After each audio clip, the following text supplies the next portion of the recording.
If you visited Las Vegas 20 years ago, you experienced something magical. You could walk into nearly any casino and find a buffet, a sprawling wonderland of endless food for $29. Crab legs, prime rib, dessert stations that stretched for yards. It was gluttony made affordable, and it was the heartbeat of the Las Vegas experience. Today, those buffets are gone, not just closed, erased, demolished, replaced with something so cynical, so calculated, so expensive that it represents everything wrong with modern Las Vegas. This is the story of how Wall Street accountants murdered the Las Vegas buffet, and what they replaced it with will make your blood boil. The golden age of Vegas dining is dead, and you're about to find out exactly who killed it. To understand what we've lost, you need to understand what Vegas buffets once were. In 1946, a man named Herb McDonald opened the first Las Vegas buffet at the El Rancho Vegas. For $1 you could eat as much as you wanted. It wasn't about the food, it was about keeping gamblers in the building. Feed them cheap, keep them happy, and they'll gamble away their money at your tables. This was the original Vegas formula. Everything in the casino was designed to serve one purpose: keeping people gambling. The free drinks, the cheap rooms, the affordable buffets, they were all loss leaders. The casino made its money at the blackjack tables and slot machines, not the restaurant. For decades, this system worked beautifully. Vegas buffets became legendary. The Bellagio Buffet, the MGM Grand Buffet, the Rio's Carnival World Buffet, which hosted the World Series of Poker crowds for 16 years. These weren't just restaurants, they were destinations. Tourists planned their entire Vegas trips around hitting specific buffets. The prices stayed reasonable because the economics made sense. In 2005, you could eat at most strip buffets for $30 to $40. Even the premium ones, the Bellagios and Wynn's, rarely exceeded $60 for dinner. The food was subsidized by gambling revenue. The buffet lost money, but the casino made it back 10 times over. But then something changed. Something that would kill the buffet forever. Wall Street discovered Las Vegas. In the 2000s, Wall Street invented a new way to squeeze money out of Las Vegas: the REIT structure, Real Estate Investment Trust. Here's how it worked. Private equity firms and investment banks would buy a casino, then they'd split it in half. The real estate, the building, the land would go into a REIT. The operating business, the actual casino, would become a separate company that had to pay rent to the REIT for the privilege of using the building it used to own. This financial engineering created a fundamental problem. Suddenly, casinos weren't just competing with other casinos for gamblers, they were competing with their own landlords for profit. REIT owners didn't care about keeping gamblers happy with cheap food. They cared about one thing: extracting maximum rent from every square foot of casino space. And buffets? Buffets took up enormous amounts of valuable real estate and generated terrible profit margins. Think about it. A buffet might occupy 5,000 square feet of prime casino floor space. That same space could hold 200 slot machines, generating $500 per machine per day. That's $100,000 in daily slot revenue, occupying the same footprint as a buffet that might generate $15,000 in daily food revenue, and most of that was subsidized by the casino anyway. The math was simple: buffets had to go. But Wall Street couldn't just close them overnight. Las Vegas tourists expected buffets. They were part of the Vegas brand. So instead, the financial engineers devised a more insidious plan. They would price the buffets out of existence. The first sign of trouble came in the 2010s. Buffet prices started climbing faster than inflation, a lot faster. In 2010, the Bellagio buffet cost $42 for dinner. By 2019, it was $79. That's an 88% increase over 9 years, more than double the rate of inflation. But the casinos had a cover story. They claimed they were elevating the dining experience. More premium ingredients, better presentation, higher quality service. It was corporate doublespeak for, "We're charging you more for the same thing." The real reason was simpler and more cynical. Every year, the REIT landlords demanded higher rent. Every year, the casino operating companies had to find new ways to extract revenue from the same space. Buffets became the easiest target. The casinos began cutting corners to maintain margins. Crab legs became crab-style seafood salad. Prime rib portions got smaller.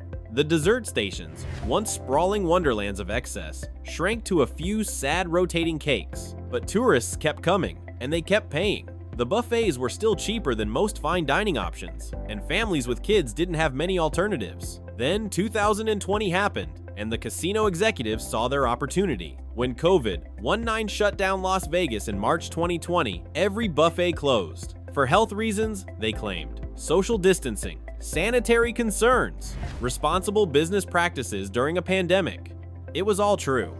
but it was also convenient. When Las Vegas reopened in June 2020, something strange happened. The slot machines came back online, the table games reopened, the shows returned. But the buffets? Most of them stayed closed. MGM Resorts, which operated some of the most famous buffets in Vegas history, announced that their buffets would remain temporarily closed for the foreseeable future. Caesars Entertainment made similar announcements. So did most of the other major operators. The official reason was always the same: ongoing health and safety protocols. But here's what they didn't tell you. While the buffets stayed closed, these same casinos were packing thousands of people into windowless gaming floors with recycled air side by side at slot machines, breathing the same air for hours. If COVID safety was really the concern, the entire casino would have stayed closed. But it wasn't about safety, it was about profit margins. With the buffets closed, casino executives discovered something wonderful. Their food and beverage revenues actually went up. Tourists who would have spent $40 at a buffet were now forced to spend $60 to $80 at a la carte restaurants.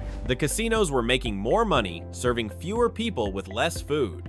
The buffets had served their purpose as a convenient excuse. Now they could be eliminated permanently. But the casinos needed a way to spin this that didn't make them look greedy. So they invented a new narrative: elevated dining experiences. Starting in 2021, Las Vegas casinos began announcing that their former buffet spaces would be converted to elevated dining experiences. These weren't just restaurants, they were culinary journeys, chef-driven concepts, premium food halls. Let me translate this corporate marketing speak for you. They took the same spaces that used to serve unlimited food for $40 and turned them into overpriced food courts charging $25 for a single entree. Take the MGM Grand. Their famous Grand Buffet, which used to serve unlimited food for around $50, was replaced with the Grand Concourse, a collection of fast casual restaurants where a single meal costs $60 to $80. You get less food, pay more money, and the casino calls it an upgrade. Caesars Entertainment did the same thing.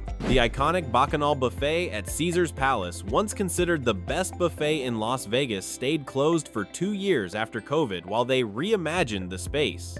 When it finally reopened in 2022, the prices had nearly doubled. What used to cost $55 now costs over $100 on weekends. $100 for a buffet. But here's the truly insidious part. Most of these elevated dining experiences aren't even good. They're the same mediocre casino food, just served on smaller plates with higher prices. The Cosmopolitan replaced their buffet with District 1 Kitchen Plus Bar, where you pay $30 for a sandwich that tastes like it came from a hotel room service menu. The Aria kept their buffet, but raised prices so dramatically that it's now cheaper to eat at their steakhouse. The casinos had achieved their goal. They'd eliminated the low-margin, space-consuming buffets and replaced them with high-margin, smaller footprint experiences that generated more revenue per square foot. But they still needed to deal with one problem: customer backlash. A few buffets survived the culling. The Aria Buffet, the Cosmopolitan's Wicked Spoon, a handful of others scattered around the valley, mostly in locals' casinos that don't have to pay exorbitant REIT rents. But these survivors serve as a warning about what happens when an entire industry abandons its core value proposition. The Aria Buffet, widely considered the best remaining buffet on the Strip, now charges $99 on weekends. For lunch, that's more expensive than most steakhouses were 15 years ago. The food is good, better than the old buffets, arguably, but it's not $100 good. The Cosmopolitan's Wicked Spoon charges similar prices for what amounts to fancy cafeteria food served in small individual portions. It's not really a buffet in the traditional sense, it's more like a very expensive sample platter. These aren't buffets, they're tourist traps masquerading as dining experiences, charging premium prices for what used to be a bargain. The locals, casinos tell a different story. The Palms, the Orleans, the South Point, these properties still run traditional buffets with traditional pricing because they serve local customers who won't pay tourist prices. $20 to $30 gets you a real buffet experience, the kind that used to exist on the Strip. But locals, casinos don't get the foot traffic. Most tourists never venture off Strip, so they never experience what Vegas buffets used to be like. The message is clear. Vegas buffets only survive when they're not controlled by Wall Street REITs and private equity firms. When they're owned by people who understand that sometimes the best business strategy is giving customers more value than they expect. This isn't really a story about buffets.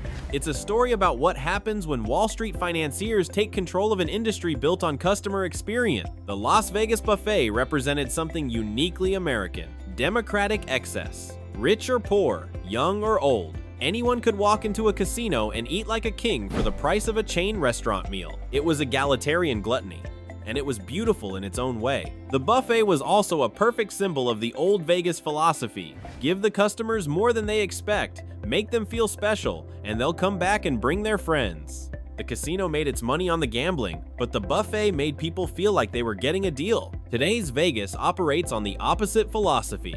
Extract maximum revenue from every customer interaction, charge for parking, add resort fees, turn buffets into elevated dining experiences that cost twice as much and deliver half the value. It's the same mentality that killed airline service, hotel amenities, and retail customer service across America. The idea that every single interaction with a customer should be optimized for short-term profit extraction, regardless of the long-term cost to brand loyalty and customer satisfaction. The Vegas buffet died because it represented an older, more generous vision of capitalism, one where businesses competed by giving customers more value, not by finding new ways to nickel and dime them. So what did this transformation really cost Las Vegas? Financially, the casinos are probably making more money per square foot of restaurant space. The REIT owners are extracting higher rents. The private equity firms are generating better returns for their investors. But Vegas lost something irreplaceable: its soul. The buffet was more than just a place to eat. It was theater. It was community. It was a shared experience that brought people together around abundance and excess. Families celebrating graduations, couples on their first Vegas trip, groups of friends making memories over unlimited crab legs and prime rib. Try to recreate that experience today, and you'll spend $200 on mediocre food in a soulless food hall, surrounded by other tourists who are equally confused about why they're paying so much for so little. The new Vegas is more efficient, more profitable, and infinitely less magical. The executives who killed the Vegas buffet will tell you they've elevated the dining experience. They'll point to higher revenues per square foot and improved profit margins. But they can't tell you where to take your family for an affordable meal on the Strip. They can't explain why tourists increasingly choose other destinations for their vacations. And they can't justify charging $100 for the privilege of serving yourself cafeteria food. The Vegas buffet is dead. Long live the overpriced food hall. If you're as disgusted by this transformation as I am, hit that subscribe button. We're exposing how Wall Street has systematically destroyed every industry it touches, and Las Vegas is just the beginning. The house always wins. But now, the house belongs to people who don't understand that sometimes giving customers more than they expect is the smartest bet you can make.